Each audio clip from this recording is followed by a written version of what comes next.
So let's stay on the story. We've reached Frédéric Bérard.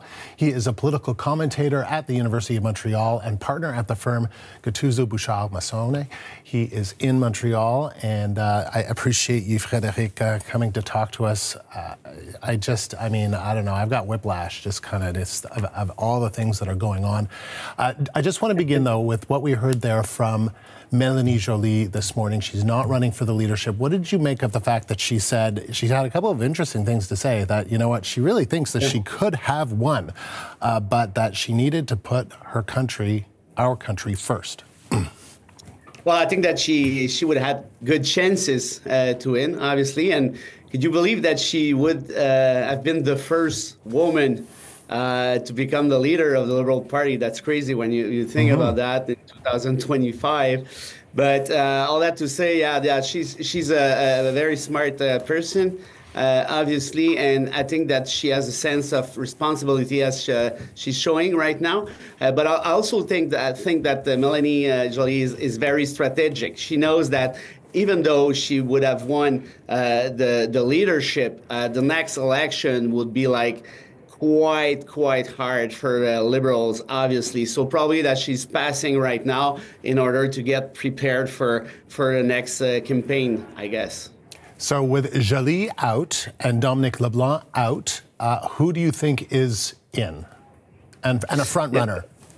Yeah, Dominic LeBlanc would have been great as well. I know that some people are trying to push him to reverse his decision. We're going to see what's going to happen with that. But I guess that the two front runners right now are clearly Mark Carney and Chrystia Freeland, who are not ministers, as we know. And this makes a big difference if you compare those situations with the situations of Joly and LeBlanc. So who's going to win? I don't know. But I would probably think that if it's Carney who won the leadership, it's going to be quite easier for him to face Pierre Poilievre in the next campaign because Freeland is way too much associated to Trudeau's government. She has been one of the most important ministers. She was vice prime minister, as you know, for so many years. So I guess that Carney had probably the more chances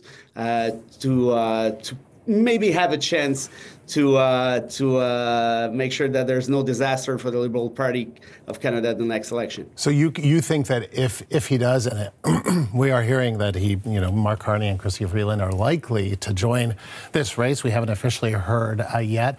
You think that he could really win it? He would, if you were sort of to bet on who's going to win, you think he's the one?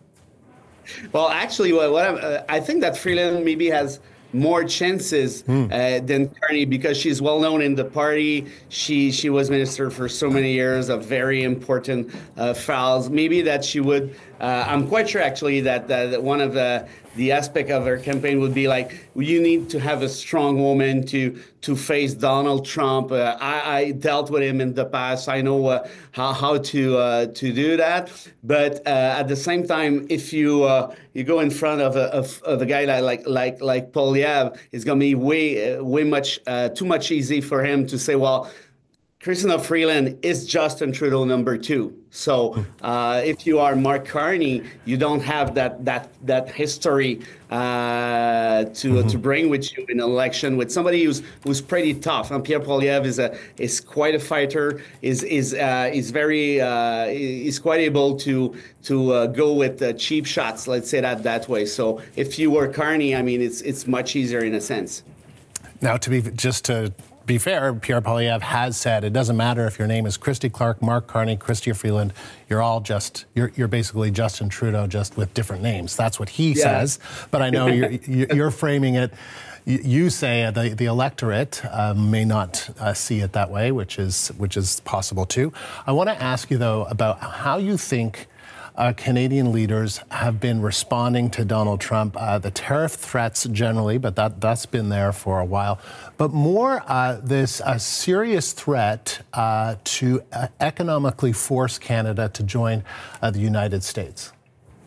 Well, I was very happy to see that Justin Trudeau and Poilievre and Doug Ford and François Legault a little bit decided to finally go out and say, you know what, this will not happen. Don't even think about it. I'm talking about Trudeau's declaration here.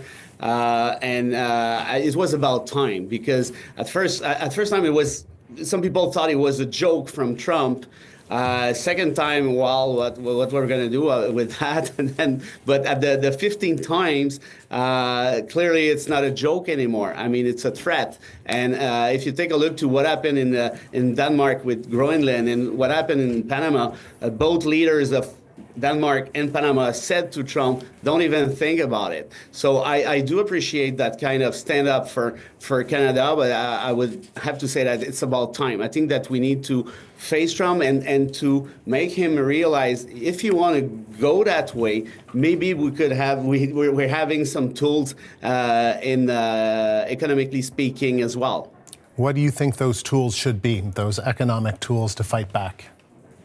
If you want to impose those tariffs, 25%, if you want to struggle Canada as he asphyxiate Canada as he proposed, I mean, maybe we can maybe not do the same, obviously, because we're a very small country comparing to the USA, that's for sure. But if we decide to go with a tariff of 25% ourselves, it's going to be tough for your industry and orange juice and so many other things. And those people in the US would maybe hopefully talk to Trump, say, don't go that way, because if you do that, and if they do that, after that, what's going to happen is I'm going to lose my company. So please be smart about it, because the economy of the USA is not depending on Canada, obviously, but we can hurt them in a way if we do decide to play the game, the same game, in a sense.